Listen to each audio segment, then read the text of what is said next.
Just Branding. The podcast.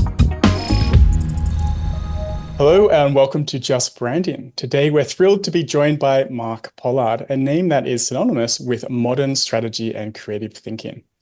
Mark is the CEO of Mighty Jungle and the founder of Sweathead, which is a global community and training platform with over 18,000 strategists and a podcast that's been streamed over 1.3 million times. Before becoming a leader in the strategy world, Mark started his career in Australia's hip-hop scene, founding the country's first full-color hip-hop magazine, Stealth, while hosting a radio show. Mark has since built a reputation for simplifying complex ideas, working with major brands like The Economist, Mozilla, and McCann. He's not only a strategist, but also a writer, speaker, and teacher, and his philosophy centers around the power of words, creativity, and empathy to shape powerful brand strategies. Today, we're going to dive into the art of simplifying strategy and how he helps brands cut through the noise in today's fast-paced world. So welcome to the show, Mark. Yes, hey, Adelaide, how are ya? Hey, mate. All right, another Aussie in the house. Mark. Oh, man. I'm outnumbered, guys. I'm outnumbered. You are. I'll start with where it sort of ended, which is I've managed to find a way to build a business model around my neuroses and my personality traits that don't fit into like regular living in the regular world. So let's start at the end. But it traverses things like a hip hop magazine, hip hop radio show, did a lot of that stuff for a decade, wrote for most of the music press in Australia, also Vice in Canada before it was global, about 70 magazines. And I guess that was my main thing. And sort of on the side, although on the side could have also meant during the day, I was working in agencies. So first 8 to 10 years, mostly focused on digital projects, user experience, information architecture. First project was I led content strategy when I was 20 for Levi's. They were one of the first brands probably in Australia to actually do quote unquote content. And then when I was 28, got a job where I was doing 50% digital strategy, 50% what's called account planning. These days, just strategy in advertising. And I was working at Leo Burnett in Sydney and was hired by a guy that a lot of Australians would know because he's on the Gruen transfer. His name's Todd Sampson, but he gave me my first essentially full-time strategy role when there weren't that many strategy roles in the country at that time. Moved to New York 13 years ago, worked for four. Why didn't I do four or five? I worked for 4 agencies. I liked one of them, didn't like most of them. And so I decided to set up my own thing. And I've been, training strategy, writing about it, teaching it ever since 8 years now. Quite a varied career there, very diverse. UX, UI as well. So I didn't know that. Okay, cool. So how did you transition from, creative, which you like doing UX, UI, to like a strategic role?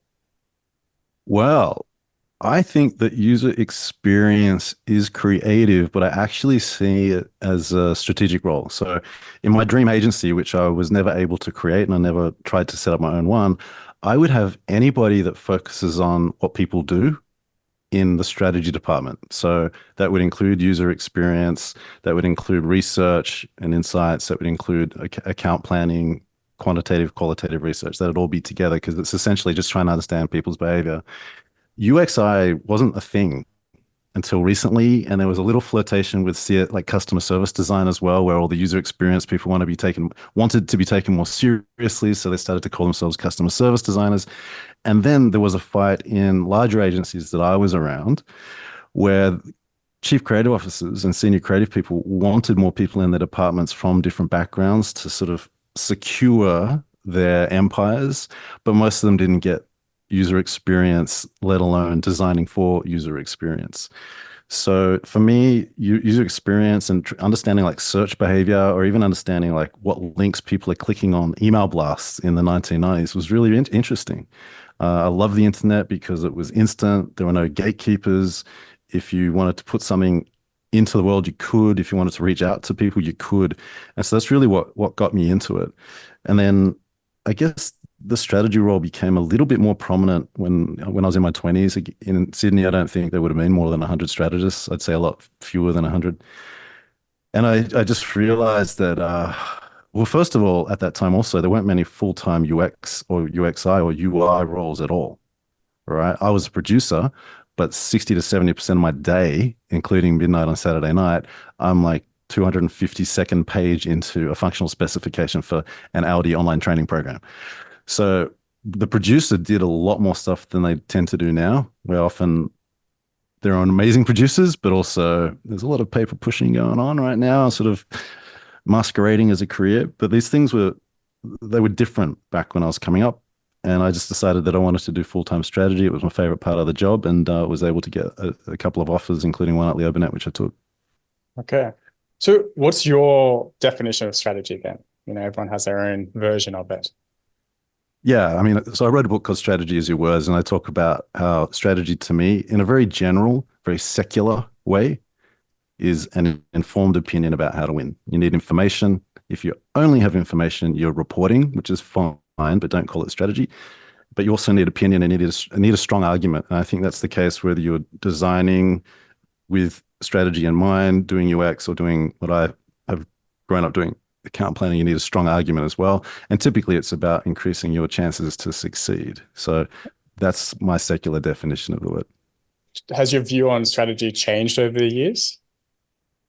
Well, words have become more central. I mean, I was a writer. I'm infatuated with words. I wrote poetry, bad rap growing up, tried to learn different languages. I'm trying to learn Spanish now. So I see everything definitely through the lens of words. And I think, in your introduction, you're right that I do see critical thinking and creativity necessarily needing to come out of people's mouths or pens or keyboards at some point through words. And at the same time, one of the things that gets in the way of most people and what they call strategy is just shit words, right? So I would say that it's not a simplistic point of view, but I think it's the most absolute truth that I hover around. Well, you often talk about simplifying complex ideas. Like what kind of led to that philosophy? Probably moving to the US and not understanding how to succeed in corporate America while having grown up in a very direct culture. Australians are apparently like the Dutch. We don't like hierarchy. We're relatively direct. And we pay a price for that when we move countries. I know Aussies will sometimes go to the UK or Japan or China, where basically anywhere Aussies will go. But I think what confuses them most is when they go to the UK and the US, and then they start to learn that maybe they shouldn't start meetings with jokes because their jokes won't work. No one will laugh. Or maybe they should just hold on to their opinion a little bit longer than they think they need to. And so I think I just spent 4 or 5 years trying to work out how to do good work in New York City. Super expensive, very volatile, no job safety. If you lose a job, they can basically walk you out the door that day. And I was just confused in meetings. And so I think if I didn't move to the US, I wouldn't have focused on words that much. I would have written a maybe shorter, more practical book on planning, which might not have been super interesting. But my confusion and culture shock in the US was probably what drove me to focus on words so much. It's interesting you say that about New York. I lived there for about 5 years as well. I was not allowed to do presentations because no one could understand me. And the humor thing did not... I can't understand you. I still can't understand. I'm working on it. But did they not understand you because of the accent or because the accent, of... Yeah, I had to totally change my tone and also, speed and everything. It's shocking. So we just put it out Yeah, there. the humor doesn't work. Yeah, no, I get it. It's totally fine. We'll roast Jacob more and more and more. Matt, every question he asks me, Matt, you just roast Jacob. Yeah. That's pretty much our podcast anyway. That's basically, that's why we're famous. But there we are. I had a follow-up question because this is a serious podcast. Just putting all the jokes to one side. I'll be the judge of that. Well, yeah. Well, so before we go into this, because it's really interesting that you mentioned that good strategy, in effect, focuses in on the words, right? Because that's how we think, right? We think in words. I suppose you could argue we think in vision as well. But really, it's good thinking, isn't it? Like when you get to the nuts and bolts of it, surely, because to select the right words, you have to have had those, good strategic concepts to be able to put forward and communicate powerfully in words. So perhaps we circle around that.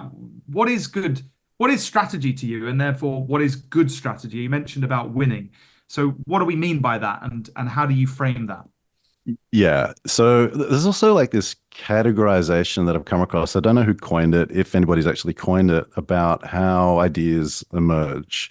And we could start with sort of dreams. We're just going to start with dreams, where we have these dreams, we're not sure what they really mean. And then there's art and feelings, and then eventually words at some point, right? But you could probably understand an idea without words, but through those other things. But eventually you're going to find the words to say it.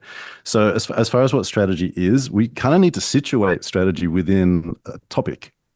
Okay, because you jump on LinkedIn and there's all these people who've done masters of marketing or MBAs. They hate that any of us use the word strategy. So in advertising, if I'm having a conversation with someone in advertising and we say, what's the strategy?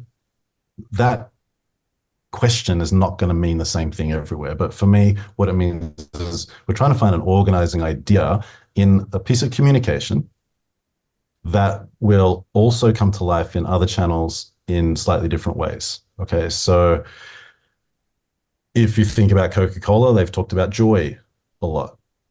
If you think about a lot of the advertising in Australia about drunk driving or about violence in the home and things like that, when you say, like, what's the strategy, they might say, for example, with one particular campaign, that if a parent's drinking a lot at home, the kids are likely to kind of inhale that, inherit it. So there's like an organizing idea, which you could explain in a word or at least within a sentence. And then every other piece of communication and every other way the brand behaves would honor that idea. So that makes an awful lot of sense in terms of an organizing idea.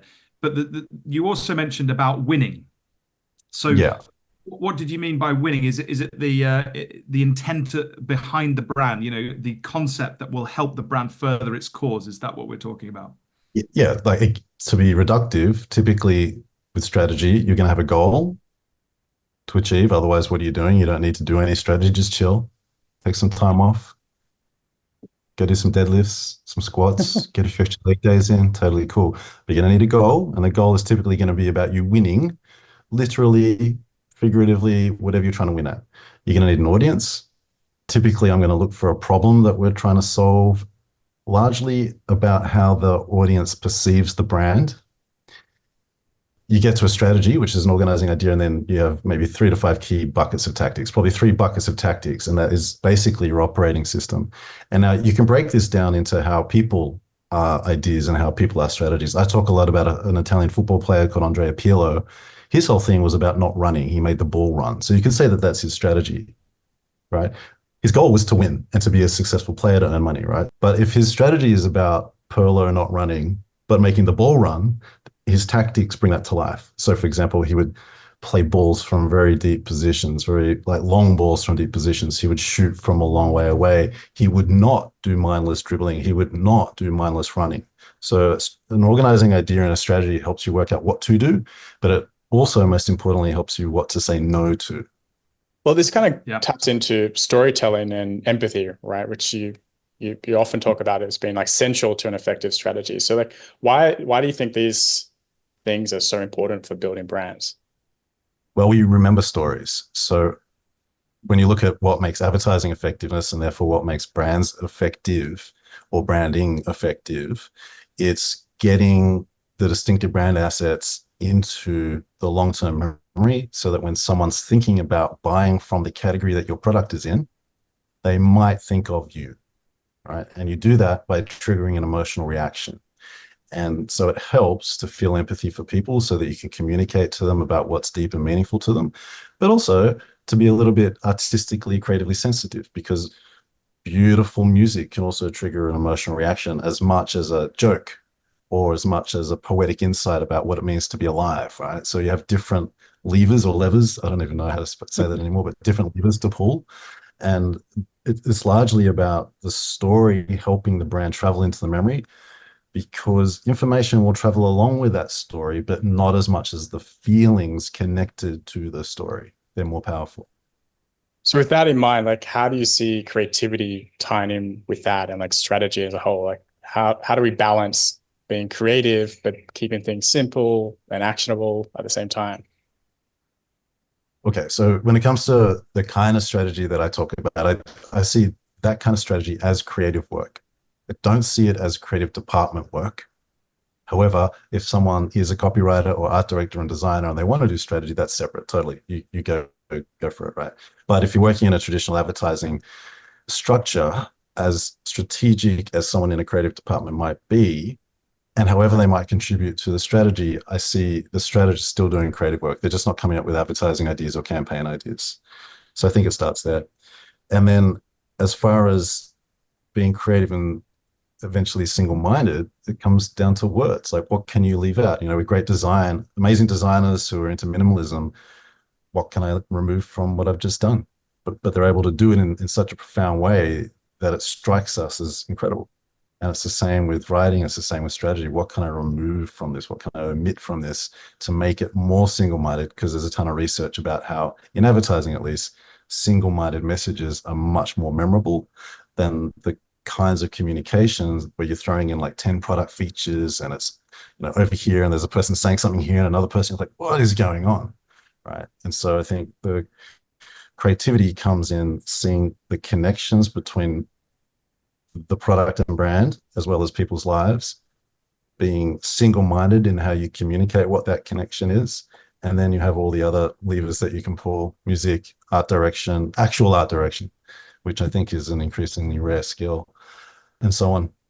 Yeah. So, we talked about storytelling, creativity, and strategy. Are there any like examples that come to mind that like perfectly balance these things? Why are you looking for a perfect balance of these things, young man? Well, it's just we talked about those three things, so I was just wanting to see if they all like what comes to mind with those three things that they work well together as like an example. Strategy, creativity, and Storytelling. storytelling. Well, there was a campaign out of the UK for Audi a few years ago, which featured clowns, and it had beautiful throwback nostalgic music, famous song.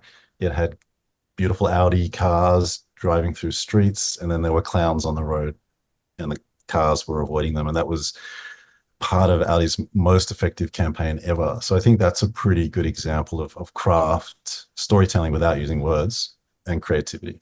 Any other ones? Doesn't have to have all of those things, but maybe some campaigns that you would like to share. Well, I mean, you're probably familiar with a relatively recent Tourism Australia ad that featured the kangaroo and the unicorn, right? That pre-tested really, really well. Matt, you didn't see it? I mean, you're not in the target audience. They dropped it 2 years ago. I think it was 2 years ago. And that pre-tested really, really well. And I think it was a very disciplined, pragmatic approach to marketing. I think a lot of Aussies complained that it wasn't progressive enough, not a sort of diverse enough display of what Australia is really, really about.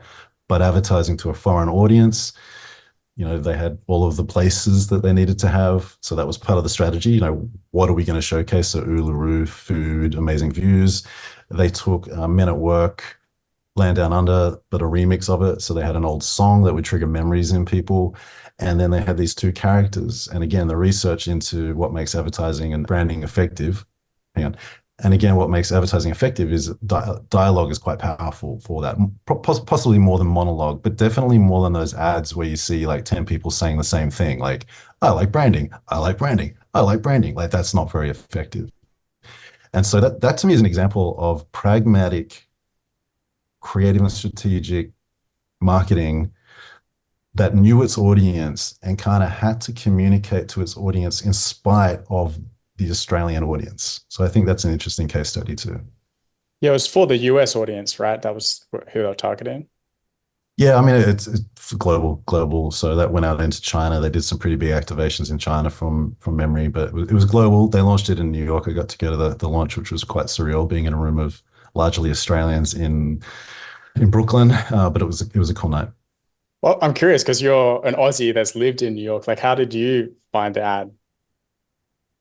Weird. I was just back in Australia, and obviously when you're on a plane or you're back in a room full of Australians, it's weird.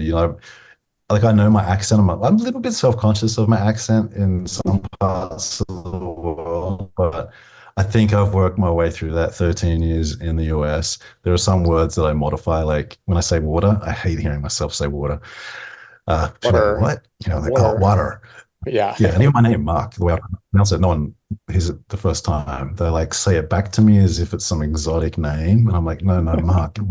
And we get there. Mark. So Yeah. being in a room of Australians, I mean, there was like Nick Greiner was there. He was like the New South Wales Premier for a while. There were all these like TV show hosts, and it was just weird because I made a decision to not be in Australia. And so it's weird to have been back in a room with Aussies.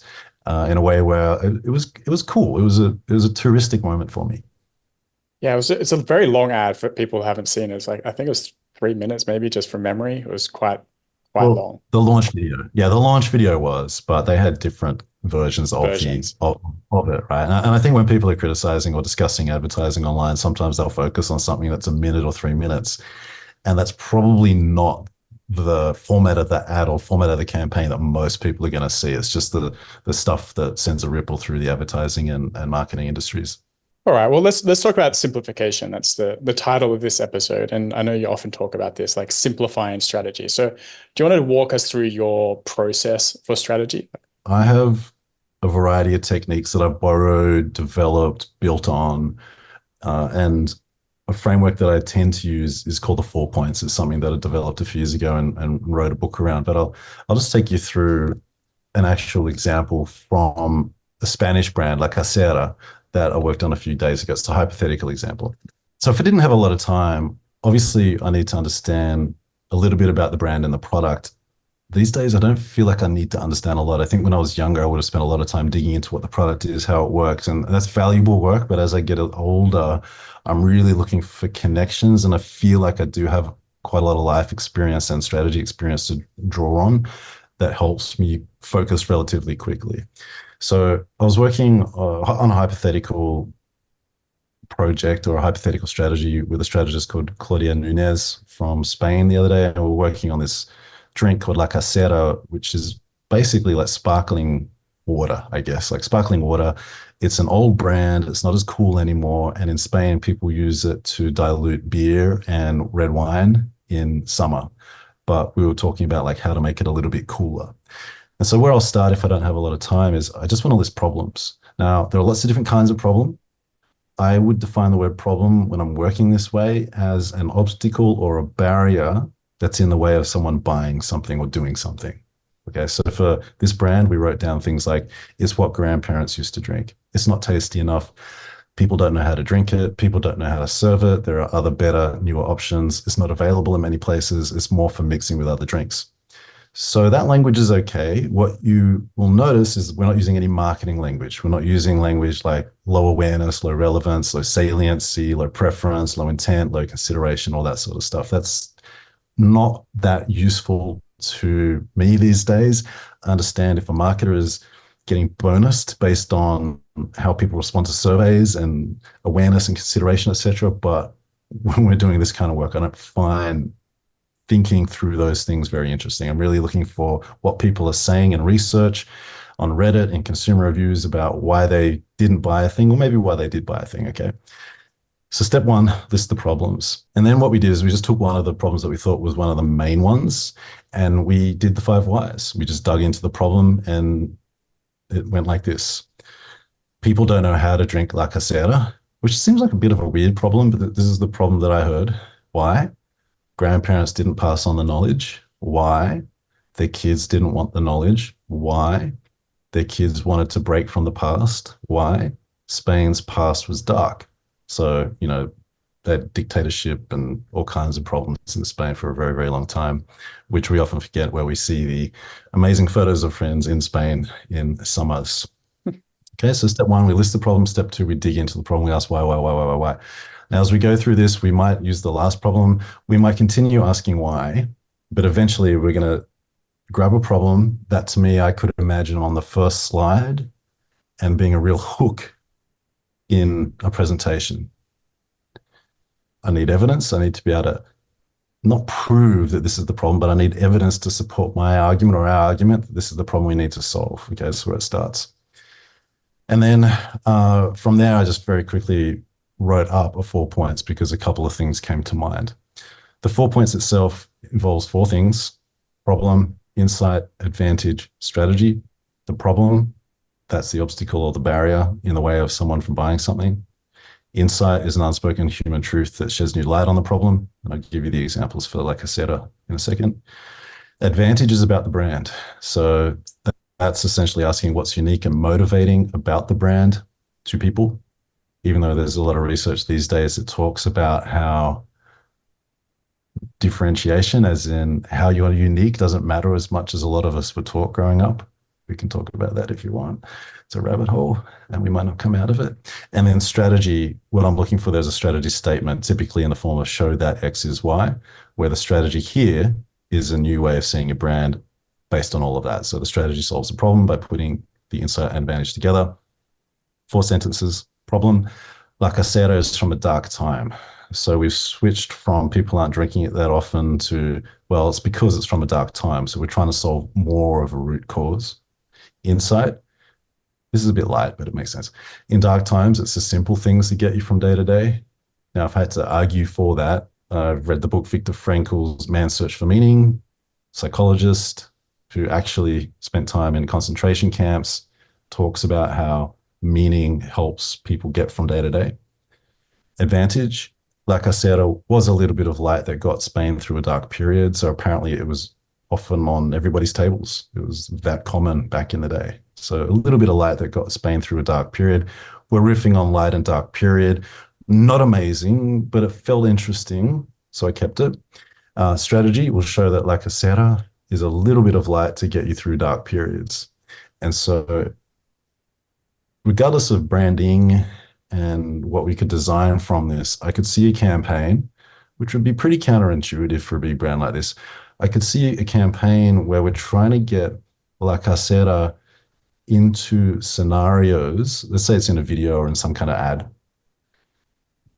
where people are just having a bit of a struggle. Maybe they're stuck on their phone for too long, but then, on the other side of the phone or on the shelf behind the phone, they're like, oh, there's La Casera. Maybe maybe they're going through a breakup, etc. So we just find these little dark periods that are relevant to now and show how La Casera might play a role in that. So that's an example of how I'd work if I had to work really quickly. Okay, thank you. Matt, did you have any questions before I had follow-up questions? No, I just think that's a super smart example, and I think that 4-point process that you've presented really touches on absolutely all the key things. I think we often people start with strategy and they don't start with a problem. But as you say, then what are we doing then? We've got to solve something. We've got to create value, and we've got to be able to communicate that powerfully and in an exciting way.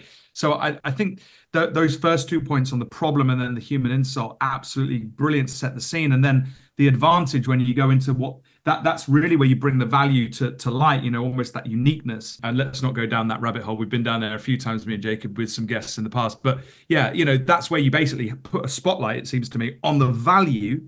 And then the strategy is that kind of, that organizing idea, which is like now where we're going to hinge everything from. And when you went through that, you can totally see how that could apply to multiple channels throughout a campaign. So super smart. So great. Yeah. No further questions on the framework, because I just think it's brilliant. Well, let me also say this, like it gives you 4 sentences to set up a presentation as well. So let's say before you reveal the creative, which could be an advertising idea or branding or whatever you're presenting, those 4 sentences give you 4 sections, fast sections of a presentation, because you'd introduce the problem, and then the next slide or next 2 or 3 slides, you're like, here's the proof. Here are the people I spoke to. Here's what they said. Then we get to the insight. But here's the thing about blah, blah, blah. And we have a few slides where we sort of show the proof or the argument, the evidence to support the insight. And so I quite like it. It does center the problem. Although, I think you could work with, if you're working with a brand and there's a CEO who has a really strong point of view and they're really clear on why they're doing what they're doing, you can absolutely, you can absolutely build a brand without necessarily thinking about the problem that you're trying to solve through communication or through branding. But I don't know, I'm a little bit biased and addicted towards like, if there's no problem, what are we even doing? And not enough sales is not an interesting problem to solve. No, well, the problem that you've spoken to there is the problem from the consumer's perspective, or like a wide societal problem in a way for that type of brand. I guess if the brand is set up to fix a specific issue, like here in the UK, another brand that comes to mind, just because it's on my mind at the moment, is Specsavers, right? So Specsavers they provide glasses, right? Spectacles, and highly successful. One of their longest standing campaigns basically has the catchphrases, should have gone to Specsavers, right? And I was trying to think through your framework there. I haven't obviously worked on it, but just off the top of my head, we've got the problem is that people, can't see, right? Insight is probably because they're not getting checked. enough, right? The advantage of Specsavers is they're really available and they're everywhere, on the high street and so on. And so the strategy is, let's get people into Specsavers. So should have gone to Specsavers becomes the kind of the organizing principle of highlighting. I guess the strategy would be highlighting incidents where sight or hearing in some cases would have been a great thing to have if only the person had gone to Specsavers. So it pulls it together. That was just off the cuff, so forgive me, but yeah. No, it's totally. I think the strategy that they're selling there is like regret-free. Yes, 100%. But it's a hyphenated word, which is crap writing, and every fifth strategy probably has like a hyphen with proof or free in it, but whatever. But they're essentially saying you won't regret shopping here, which is interesting. It's not super specific and unique, even though we're going to avoid the rabbit hole of differentiation. But it's catchy, and if they build it over a long period of time, it's going to get into people's memories. And because you said that they've got high physical availability, they're everywhere, then whoop, don't want to have to think about it too much. Let me just go somewhere where I think I can get reasonably priced glasses because I just lost mine or sat on mine or whatever it is. So yeah, I think the main idea there is about like regret-free. Nice. All right. So, once you have this, use your framework and you come up with a, strategy, like, is there a point where you validate this, or like, what is the next steps for turning that into action? Well, it depends on the kind of company you're working in and if you have clients. So what I usually do with the 4 points is I'll develop 5 to 10 of them. I might write them into a diagram, or I'll just write them on a piece of paper, not in a diagram. Okay, I'll do 5 to 10. I use volume, quantity of output to make sure my ego doesn't latch on to the first or second one. I want volume to see if I can beat it. Okay, so start there. Second is what I do is I like to write these things that I call strategy stories. I don't mean it in a fancy way, but I essentially give myself one page. It's usually about 200 words. One page to turn the 4 points, which are 4 sentences, into a 200-word argument. And I won't do it for 5 to 10 of them. I'll usually do it for about 3 of them. They read like case studies, but before you've done the work. So they're not case studies, but they have a similar structure, right? I'm just trying to get clear. And, Matt hinted at this earlier. That's about belief in 2 things. That in writing my way through from where I've started, I'll do better thinking and therefore get to better words, right? And 2 is I want to see what I do as a creative practice. So sometimes I'll write these one pages in different voices. I love to write, so I might write it in the first person. I interviewed people about giving up smoking years and years ago, 60 plus people. I wrote one of these strategy stories in the voice of someone with whom I had a really an emotional conversation with. And then sometimes they'll be in the second person talking to you, or they'll be in the third person. And I borrowed that from this guy, Marlon James, who wrote a book, an awesome book that won the Man Booker Prize called A Brief History of 7 Killings, which was written about the attempted assassination of Bob Marley. Each chapter happened in a different voice. And it sort of covered 20 to 30 years with some of the drug dealers ending up in New York City. And I was like, why don't I borrow some of these techniques in my strategy work? Because I want to feel alive in my work. I don't want to feel robotic. Then I've had some clients take these strategy stories and take them into focus groups, which is interesting. One client took, I think, 7 or 9 for one brand into focus groups. I didn't get to see the focus groups. I'm curious to see how that went. You could try to quantify people's reactions to some of this through some kind of pre-testing. Personally, in a perfect world, I'm choosing 3 of them or maybe 1 of them, and I'm trying to develop small bits of content that are low stakes just to see what sticks, and then allowing the content that works to survive and then to eventually graduate to being the stuff that gets a lot of money put behind it. That's what I do in a perfect world, but that doesn't really exist. So I wanted to create this like 16 years ago. I wanted to have community management, data and analytics people at the heart of a brand, and create lots of little content, see what works, graduate the stuff that works, and then put the big money behind the hero, or turn the things that worked into hero campaigns. But just the way that most companies are set up, they're not set up to do that very well. So I'm still not clear on like how you'd actually validate, or like you're doing like 5 to 10 of them, but how are you like choosing which ones to present? Is it just like a gut feeling? Well, there's going to be subjectivity. So there'll be the strategist subjectivity. If I'm working with a creative team, they need to feel that they can work with it, right? I'm not treating this part of the process as science, right? Like to me, this is, and the academics can hate on this as much as they want.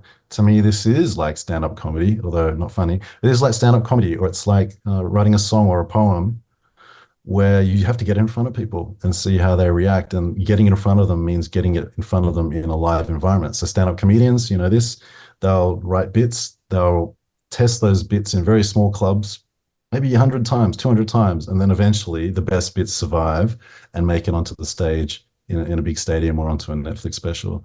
So that's the way that I like to work. But when it comes to pre-testing, you kind of need some kind of creative output, which could be, I'm just not the biggest fan of it all. But you probably need to brief at least one of these things in, which means you've already made the decision, and get some kind of creative stimulus to people react to. And even then, you don't want them to be adjudicating it.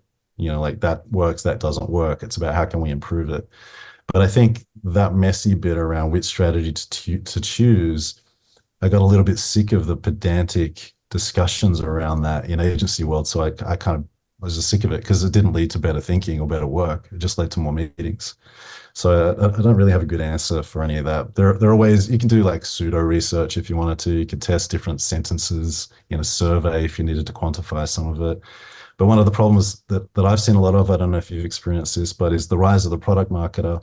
What they'll do is let's say they write down 5 benefits of a product or 7 benefits of a product, but they'll use the most boring language. So you'll get peace of mind, convenience, ease of use, quality, variety, right? And then they'll put that stuff into a survey, and it'll either be like, what's most important to you, or what's your biggest pain point?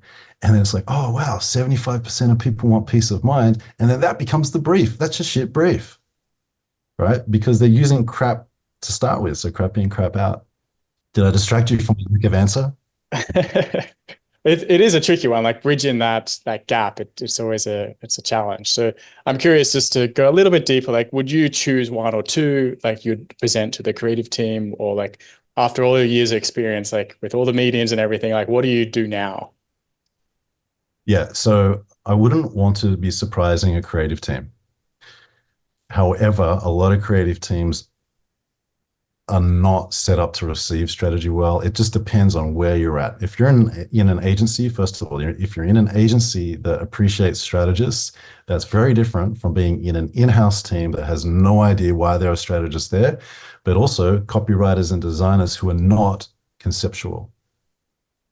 Right? It's a mess out there. I get around, I teach in all kinds of companies, and sometimes I will meet a creative director and I'm running through this and I'm like, I start to hear their background. I'm like, oh, you've been here designing brochures and banner ads for 5 years, and now you're creative director and head of in charge of advertising. That's crazy because you're not conceptually trained, but you have to pretend you are, and that's why everyone's frustrated, but we can't talk about it. So there's a lot of that stuff going on. In a perfect world, so if I go back to Leo Burnett in Sydney, which is probably the peak of the creative people that I worked around, no offense to everybody else, but definitely there was a very hardcore, high achieving group of people there. I would want to walk things around the building, little sketches, or maybe I've done 10 interviews and there are 2 or 3 quotes on my mind. I'll go have a chat to one of the main creatives that I was working with.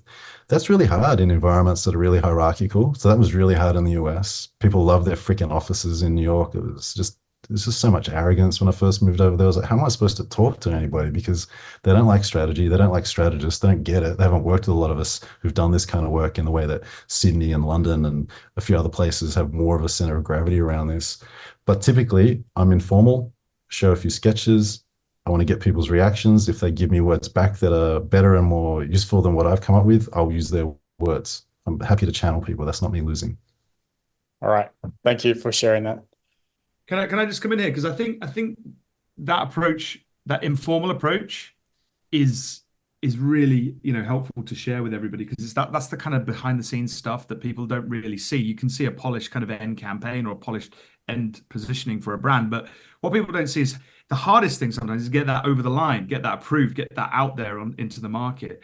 I also find that, but I mean, I tend to work from a consultancy side very closely with the client's leadership team, usually, to get the strategy through. And I often find what you said absolutely correct.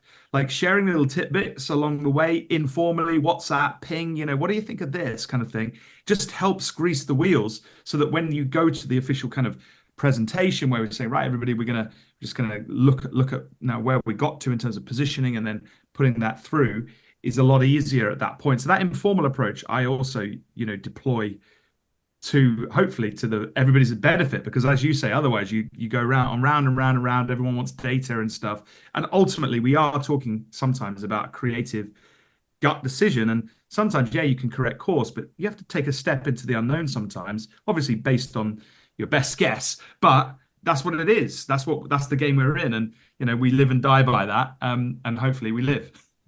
It's my view, but I don't know, any thoughts on that, Mark? Well, I've read a little bit of research because I'm a nerd, that there are essentially two types of people, which is, I know, utterly simplistic. You can call it a spectrum if you want. Informal versus formal. Like, I'm informal. I don't mind being on a stage presenting formally. I don't mind pitching in a relatively formal way, but I don't do well in environments that don't have any informal interaction, right? Because they're managing optics, or they're trying to trick people and catch them out so they can protect their position. So I don't do well in those environments. But if you're working into a creative team, and I know not everyone listening or watching will be in a creative team, will work with a creative team. Each creative team in a creative department can be a little bit different. Strategists are going to have to calibrate themselves more to other people than other people have to calibrate themselves to strategists. For the strategist that is working with 10 different creative teams, 3 might be teams they connect with. A bunch of them might be people who just hate strategists, hate strategy, think they're the strategist. Like, why do I even need to work with a strategist? I'm amazing. And then they'll just be other people you don't click with. I would want the fingerprints, the thoughts of anyone I'm working with when they're good to be represented in the strategic thinking, but I would want the strategic thinking to have one voice.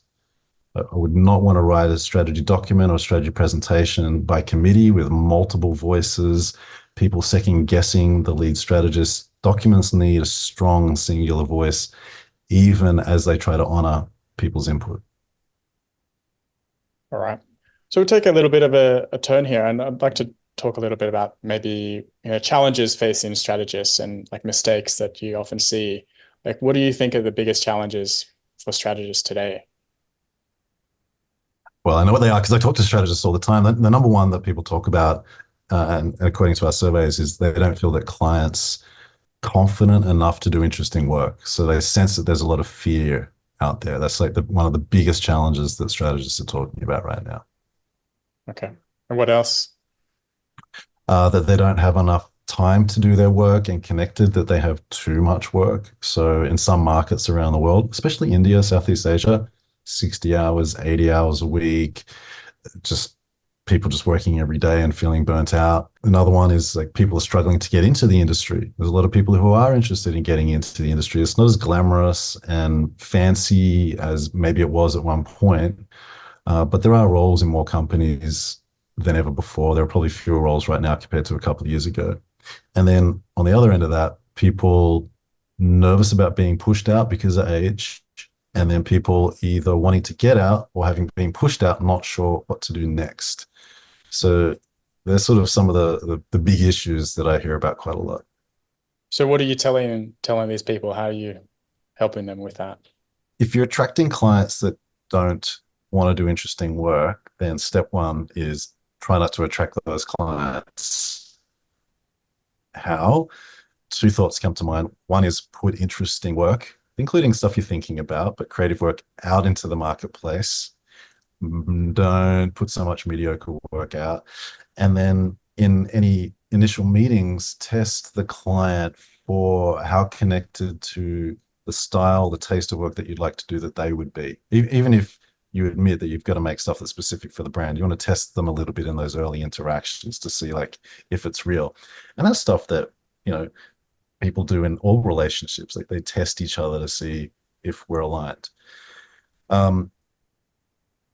Once you've attracted a client who wants mediocre work, which is probably 80% of the market, 80% of the market is probably in the market for mediocre work. It's pretty hard to shift them unless there's a crisis.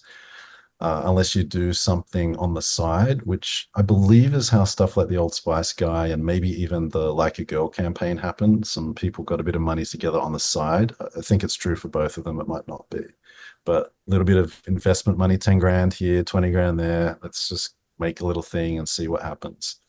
And another way to try to do interesting work if you're stuck is draw on. I mean, look, if all the channels that your brand is in are boring, it's so hard unless you get carte blanche. Now, you could say, hey, let's start with one channel. Let's choose TikTok and just try to get a little bit of traction there. And what works there, we can parade through the different channels. But if you're working on a brand where everything's kind of dead and the leadership team isn't that interested in brand or creativity, you're kind of in a dead end. So I would probably get out of that. Well, thank you so much, Mark, for sharing all your wisdom on simplifying strategy. Can you let us know where people can connect with you? Let us know about your podcast and anything else you want to mention. Yeah, look, if you're on the YouTubes, like I'm testing a few things there, so you can find me. Just search for my name, Mark Pollard, or at Mark Pollard on Instagram, at Mark Pollard, on TikTok, just playing with different formats in different channels. So I'm all over the place. All right. Thank you so much again, Mark. Yeah, we appreciate you coming on. Super interesting conversation. Thank you, and all the best. Thanks for having me. Peace.